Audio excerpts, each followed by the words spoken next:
In this video, I will show how to buy shares of Bluenord ASA, listed as BNOR.OL on Euronext. Bluenord ASA is a Norwegian maritime shipping company, and this guide is educational only, not financial advice. You need a broker to buy shares, and I will use eToro as an example to demonstrate the steps. After signing up, you must verify your account with an identity document and add funds before you can place a trade.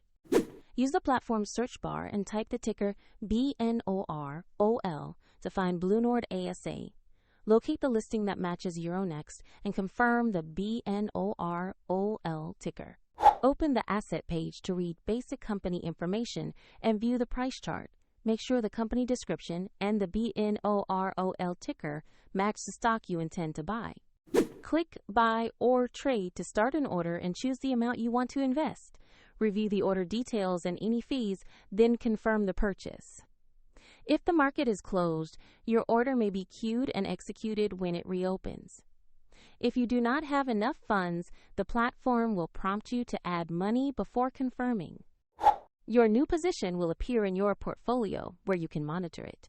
For a quick link to eToro, check the description below.